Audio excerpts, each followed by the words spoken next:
कल एतमादपुर तहसील में bar association अध्यक्ष संजय शर्मा के नेतृत्व में उपजिलाधिकारी एतमादपुर ने शिकायत पर अवैध रूप से बने हुए चैम्बरों पर बुलडोजर चलवाया, लेकिन उसमें कुछ एक चैम्बर ऐसे फोड़ दिए गए जो कि वैध रूप से थे, जिनके पास बनाने के लिए लाइसेंस था। यहाँ तक कि संजय उपाध्याय ने बनने के बाद खुद उसका उद्घाटन किया था। इसकी तमाम तस्वीरें आप देख सकते हो कि संजय उपाध्याय जिस समय उन चैम्बरों का उद्घाटन कर रहे थे, लोगों ने उनको फूल माला डालकर नारेबाजी की। जब इन चैम्बरों को तोड़ा गया, संजय उपाध्याय वहाँ खुद मौजूद थे। उसी को देखते हुए आज एतमादपुर तहसील में तमाम अधिवक्ताओं ने धरना प्रदर्शन कर नारेबाजी की है। वहीं रजिस्ट्रार ऑफिस को बंद करा दिया है। वहीं आज गुस्साए अध्यक्ष संजय उपाध्याय के खिलाफ जमकर मुर्दाबाद के नारे लगाते हुए दिखाई दे रहे हैं। गलत संविधान का प्रयोग करके, यानी कि अवैधानिक तरीके का प्रयोग करके जो नए वकील आए हुए हैं, उन्होंने स्वयं अनुमति दी थी, स्वयं ही उन्होंने नाप तोल करके दिया था और रास्ता दिया था और स्वयं ही उनकी परमिशन दी थी कि ये सही है, आप निर्माण कीजिए। जब परमिशन लेटर सभी ये झरनार्थ हमारे अधिवक्तागण बैठे हुए हैं, सबको पत्र मिल गए थे और पत्र मिलने के बाद ही निर्माण प्रारंभ किया गया था। और उसके बावजूद भी कल पता नहीं आखिर उनके मन में रावण की बुद्धि प्रवेश कैसे कर गई। दीपावली अभी दशहरा पे हमने रावण को जलाया है। हमने सोचा था कि बुराइयों का अंत हो गया होगा, लेकिन आज भी बार एसोसिएशन अध्यक्ष की बुराई की जड़ अध्यक्ष मौजूद रह गए, ऐसा मुझे लग रहा है। साथियों के बिस्तर गिरा दिए गए जो कि वैधानिक तरीके से अध्यक्ष और बार यूनियन की सहमति से बने थे। उसके बावजूद मैं यही जानना चाहता हूं कि ना तो कोई नोटिस दिया, ना कोई उन्होंने ये बैठक बुलाई, ना कोई प्रस्ताव रखा। तो बार की नियमावली है, नियमावली के हिसाब से बैठक होती है, नोटिस दिया जाता है, सदस्यों को बुलाया जाता है, फिर उसके बाद निर्णय लिया जाता है क्या अवैध है और क्या वैध है। सही भाषा ये है, लेकिन इसका इन्होंने प्रयोग नहीं किया और स्वयं डबल चैम्बर घेरे हुए बैठे हैं अध्यक्ष। ये देख सकते हैं आप अपना कैमरा वहाँ दौड़ा करके।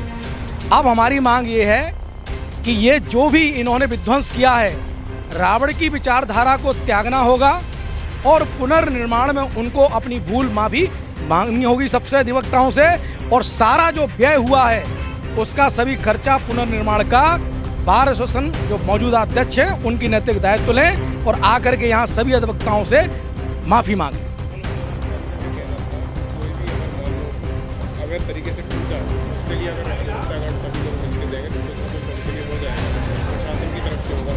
लेकिन जब बार एसोसिएशन ही नहीं आ रहा है तो फिर आपको ऐसे बार एसोसिएशन तो बिल्कुल है, सब बैठे हुए हैं, महासचिव बैठे हुए हैं, सदस्य बैठे हुए हैं, सारे लोग वहाँ बैठे हुए हैं। तो ये कहना तो बेईमानी है कि बार एसोसिएशन साथ नहीं है, बार अध्यक्ष जी साथ नहीं है। आप देख सकते हैं सारे अधिवक्ता यहाँ बैठे हुए हैं। खैर बार अध्यक्ष के यहाँ ताला क्यों पड़ा हुआ, मैं तो आपसे पूछ रहा हूँ। आप तो मीडिया के बंधु हैं, दूध का दूध पानी का पानी करते हैं। आप पूछें कि ताला क्यों पड़ा है, आखिर ताला क्यों पड़ा है चैम्बर में?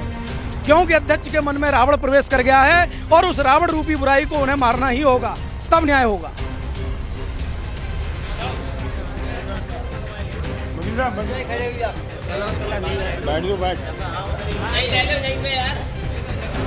जी सर।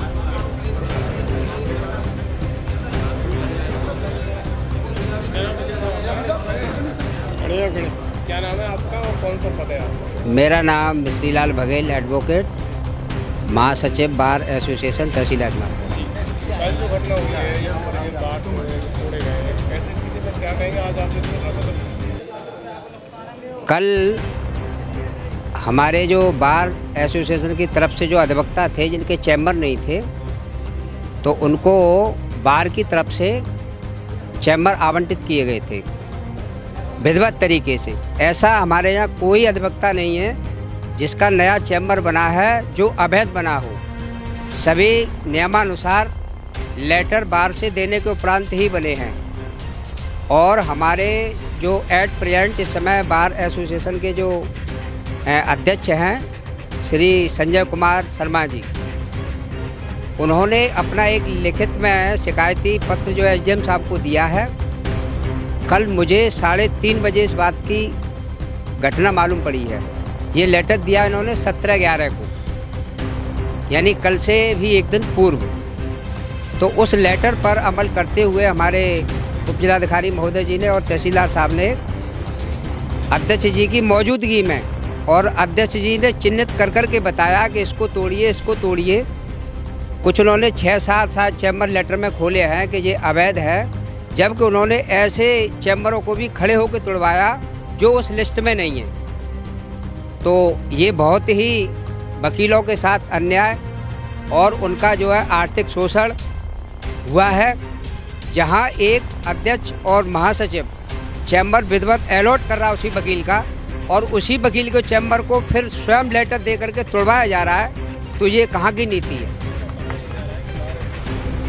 उसके अनुसार ये लेटर दिया गया है और तब तोड़े गए, उसमें आप भी हो। सुनिए साहब, हमारी कोई भी किसी तरह की मीटिंग कॉल नहीं की गई। मैं एट प्रेजेंट जनरल सेक्रेटरी हूँ बार का। कॉल मैं ही करता हूँ मीटिंग को, मीटिंग में ही बुलाता हूँ। कोई मीटिंग नहीं बुलाई, न किसी से कोई परामर्श किया, न मुझे पूछा। केवल उन्होंने अपने व्यक्तिगत बैठ कर के लेटर लिखा है, अपनी सील लगाई है, अपने दस्तखत किए हैं, और वो सारी जो है बार के ग्रुप पे हमारे अधिवक्ताओं के पास लेटर पहुंच चुका है। यदि मैं गलत कह रहा हूँगा तो आप सभी साक्षी हो, आपके पास भी शायद पहुंच गया हुआ लेटर। वो मेरे उस पर कहीं कोई सिग्नेचर हो रहे हो, कहीं मेरी कहीं कोई सील हो, तो आप देख सकते हो। ये तो अब उनका एक बचाव का तरीका है कि साहब मैंने तो पूछ कर या मीटिंग बुला कर के, ऐसी कोई मीटिंग नहीं है। मैं अभी आपको प्रस्ताव रजिस्टर को ला के दिखा सकता हूँ। देखिए आप, हम प्रशासन को भी दोषी मानते हैं, चूँकि हमारे लिखित में मान लो अध्यक्ष जी ने दिया, तो एकदम जो है लास्ट मोमेंट पे उन्होंने जो कार्रवाई की है, यानी बिल्डोजर चलाने का उद्देश्य क्या है, एक अंतिम चरण में जाकर के। उससे पूर्व हम एक अधिवक्ता है, इतना जान सकते हैं कि हमें किसी का भी चैम्बर तोड़ना है या किसी का मकान, सरकारी मकान भी तोड़े जाते हैं, तो उस पर पहले न्यायालय का नोटिस जो है जारी होता है। 15 दिन का 20 दिन का समय दिया जाता है कि भाई आपने यहाँ ये गलत बनाया है या आपकी नीलामी की जाती है, आप इसको इतने दिन के अंदर इसको हटा लीजिएगा, अन्यथा यदि हम हटवाएंगे तो आपका हर्जा खर्चा भी आपको उसका देना पड़ेगा। तो ऐसी कोई हमारे किसी अधिवक्ता को पूर्व में कोई लिखित सूचना नहीं दी गई। ऐसा कोई साक्ष्य भी नहीं है, जैसे वो अध्यक्ष जी कह रहे हैं कि अगर उनके पास कोई डिजिटल साक्ष्य हो कि मीटिंग बुलाई गई, प्रस्ताव रखा गया, उनके पास कोई सबूत नहीं है, कुछ नहीं है। उन्होंने एक हिटलरशाही का प्रयोग करके, तानाशाही का प्रयोग करके ये असंवैधानिक कार्य किया है, जो कि बार की नियमावली के तहत गलत है।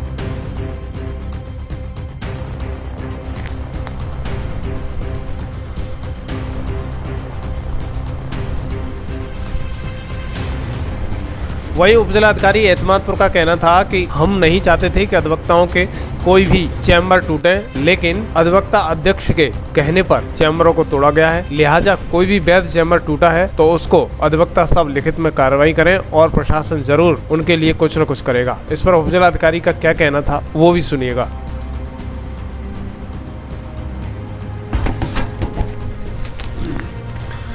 हरिद्वार ज्वालापुर स्थित प्राथमिक स्वास्थ्य केंद्र में बहुत सी सुविधाएं ऐसी हैं जिनके लिए अब तक लोगों को दूर दराज तक जाकर इलाज कराना पड़ता था। इसके लिए लोगों को अतिरिक्त पैसा भी भरना पड़ता था।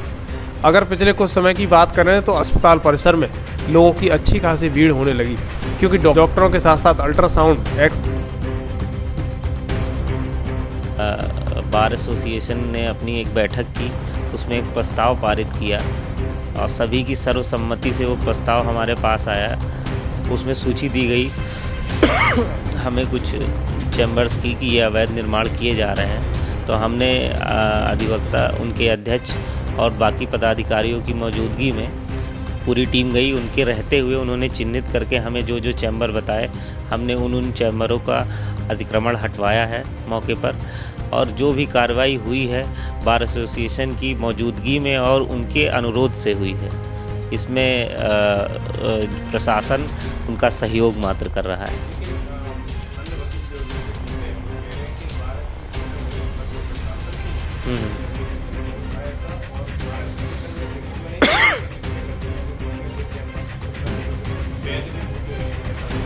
जो भी बार एसोसिएशन के उपस्थित पदाधिकारियों ने हमें चिन्हित करके बताया, और वो मौजूद भी रहे टूटते वक्त भी, तो उन्होंने जो जो चिन्हित करके बताए वो मौके पर टूटे हैं। जी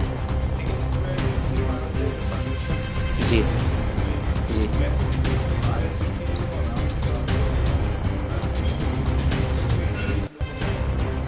जी, मेरी भी संवेदना पूरी अधिवक्ताओं के साथ है और मेरे पिताजी भी अधिवक्ता हैं, इस वजह से कुछ ज़्यादा ही संवेदना है।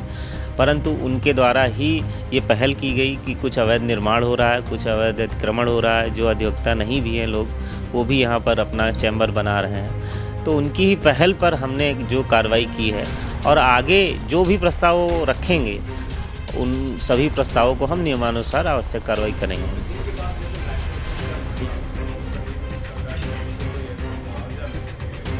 जी